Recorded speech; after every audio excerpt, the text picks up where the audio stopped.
Welcome back to the Cozy Cushion. I'm Natasha, an intuitive empath with psychic gifts. I come here each and every so often to talk about something that's heavy on my heart, or in this case, part of the 30-day video challenge that I presented to myself. And today I'm going to talk about vision boards and how to use a vision board, put one together, and how to utilize it to live the life of your dreams.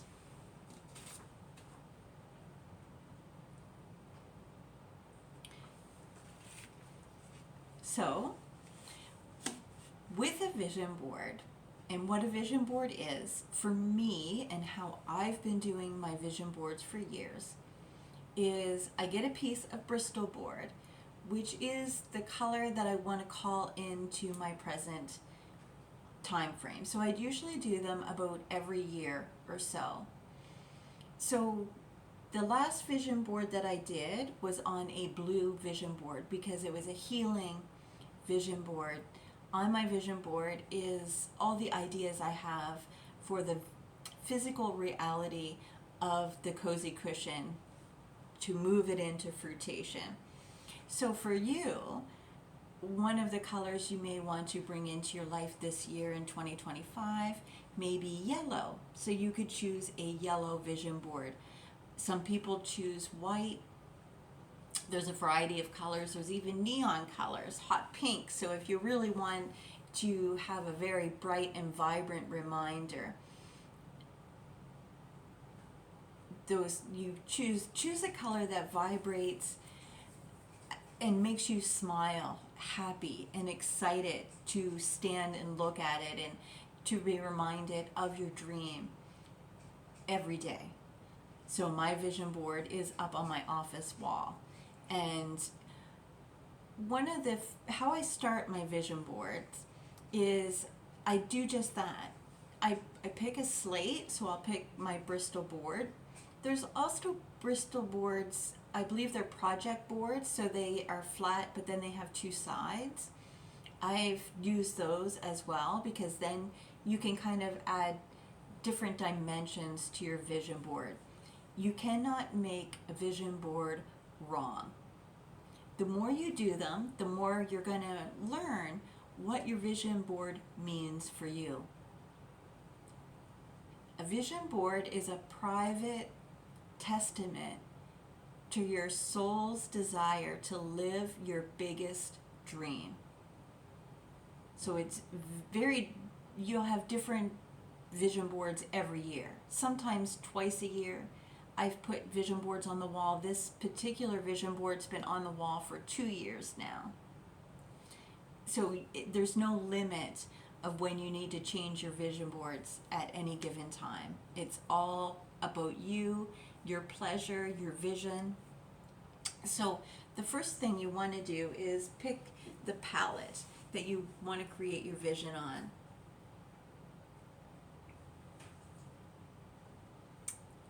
And after that, you want to get to work on what you want to manifest in your life. Things that you want to draw in, and relationships, and a visual. You're really trying to paint a visual picture of how you envision your dream life to be. So it's a part of the present moment, but it's really a picture of your projection of if you could do anything without fear, what would that look like? And I want you to be brave and bold in the creation and the evolution of all your vision boards that you will create. So once I get my slate and my color of choice, I start finding and drawing pictures, collecting quotes that apply to this manifestation. So if it's about buying a new home, you can put home is where the heart is. You can decorate your vision board with the things that you would like to put in your home, maybe the outside the type of home you hope to manifest and draw into your life, whatever that is. I've had everything from vehicles that I'd hoped to drive. Way back in the day, I had beat up vehicles I would buy second, third, fourth, or fifth hand. They would have rusted floors and specific problems that only I knew to adjust, like the key that would only go in so far, and if you put in too far, it wouldn't turn. I can remember it would break down randomly, and I had to be at work, and that's not convenient if you're a single mom and you've got to pick up a child at the same time you've got to worry about getting to work and your car's just broke down. So there was a time where I put a vehicle on a vision board, and when I manifested it, I want to encourage you to be specific, because for me at that time, I just knew I wanted the color to be black, a black vehicle, and I wanted it to be new, and I wanted to be able to pick it off a lot. And so I just picked a picture out of a book, magazine that I found, cut it out, put it on the vision board, and when it manifested, it happened so easily, it kind of freaked me out. And it happened to be a Hyundai Tucson, which is wonderful to be the first vehicle you've ever gone to a car lot, and they give you the keys, they sign the papers, and they say it's yours. But there was no thought into the bigger details of it. So now I'm a Jeep girl. So if I were to manifest a new vehicle, I'd be very specific now putting it on my vision board, because I have the experience of knowing how fast it could happen. And I don't want you to focus on the hows, like, oh, Natasha, how is this going to happen? How am I going to pay for it? Whatever. That's not your business. The universe likes to have details and confidence and consistent, imperfect action to manifest anything in our lives. We are the creators of our own destiny. So after we pick out all those pictures, we really arrange them on this board, or Bristol board, what have you, in a way that it flows nice and you just love looking at it. So some people, for me, I love quotes. So for me, there's positive affirmations on my vision board, like what the Cozy Cushion is about: nature, nurture, celebrations, and healing souls, those sort of things. So you can put words on there, because the Cozy Cushion is just it would be my dream business vision board. But I've also had, I can remember 17, 18 years ago, I had a son, and he was 14 years old approximately, and I was 31 years old, and I just, all of a sudden it hit me I was getting much older. I hadn't found a life partner that stuck, and I really wanted that. I was sad that 15, 16 years had passed and I wasn't able to give that to my first son. I was a single mom and I really wanted a family. So I made a vision board, and I'm going to get emotional talking about it. So I made a vision board, and on this vision board, I knew I wanted my son to have a sibling. I didn't want him to go through the world alone, because I have a sister, and I know how important it is to have siblings in our life, even if we don't always get along with them and stuff. In my heart, I knew that was what I wanted for me and the little family I had of me and my son and my dogs. So on the vision board, I put all the positive attributes of what I would want in a father for my future child. Very specific things, because I learned from other vision boards that you've got to be specific. So I was quite specific, and that sort of thing. And long story short, I kind of started just visualizing, meeting someone, getting along really well, and kind of, what I wanted to draw into my life. So I started looking at, of course, dating differently. I wasn't just looking for somebody to have fun with, I was looking for somebody to create life with. That's a big decision and a broadly different. You want to put a lot of thought into what you're going to manifest for yourself in those aspects. And so I put everything that I wanted for my son, how I wanted to play out a little bit for me about, having a new baby and so on and so forth. But I didn't realize until after everything had manifested that there were still key components that I should have put a little more thought into. So a vision board isn't just a board of pictures. It's you sifting through your soul and your spirit and picking the things that serve you or you want to serve you more, putting them on a visual board for you to actually manifest these new habits, ideas, behaviors, and skills into your life. I've used this for my career when I wanted to be a personal trainer. I used it for my family when I had a young son. It's a long story for another day, but on that vision board I was just telling you about, it had a baby's first steps. So it was important for me to have a family before the baby's first steps. And it all happened in divine timing and in a beautiful sort of way. So, I've done vision boards for my family aspect, and then once I had manifested that, I really focused on my career, and I manifested courses. I would put myself in kickboxing.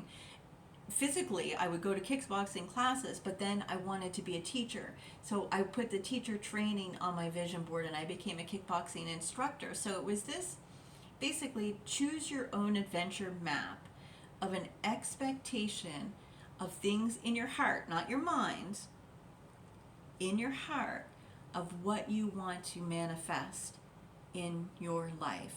Most importantly, of how you see it.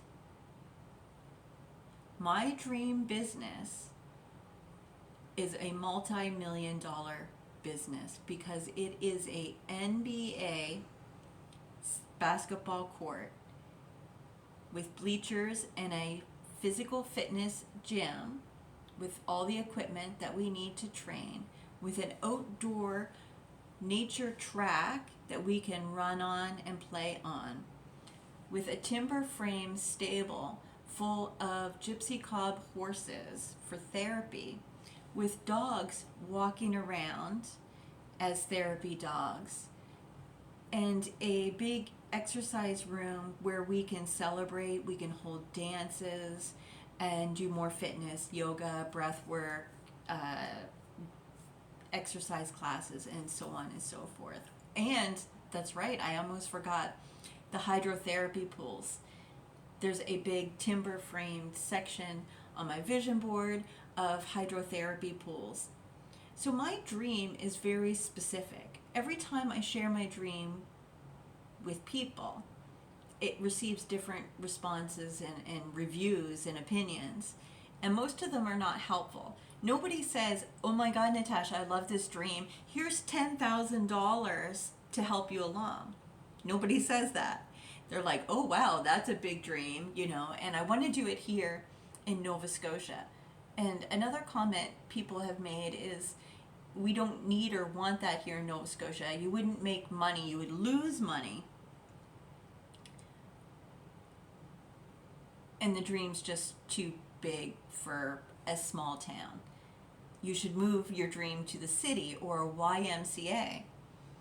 Well, my dream isn't the YCMA. My dream is the Cozy Cushion, which is a nature-based spiritual gym where we work on our physical, mental, and spiritual health in my way. So I have to hold that true. with expectation and more than hope. I can't hope this into manifestation. I have to take actual physical steps to achieve that dream at the end of the day. So right now, as I sit, I'm 50 years old, but I'm not thinking about how I'm going to do it before I'm 60 or dead. I'm thinking about what is another way that I can learn more about myself to put me in alignment with being able to achieve the goal of building this dream. And I think every single day of how I can rally real people. So anybody watching this video, feel free to comment. Real people into my reality that can actually help me build this dream. So already I've created the construction company that if I can find the funds and when I find the opportunity to build the Cozy Cushion, I already own the construction company, which includes my family, that their hands and carpenters for a few generations and farmers for a few generations can build this physical sacred space with their own hands. And that excites my heart inside my dream. And I know how I'm going to celebrate it. I know who's coming. I know who I'm going to invite for the grand opening, like my breathwork teacher, like my coaches, my family, my community in rural Nova Scotia. So thanks again so much for joining me in today's video of how to build a vision board. So I encourage you to get started on yours today. Take your time building it. I've used a whole year, honestly, to build my vision board. I've also built vision boards in an hour. There's no limit. It's all yours. The important thing is to tap into your true potential. Take a deep breath in. Realize where you're sick and tired and disappointed in life. Switch it to what you won't be disappointed with. Create a vision of it. Just start and go for it. Always remember, you are loved by me, and I'll see you in the next video. Take care.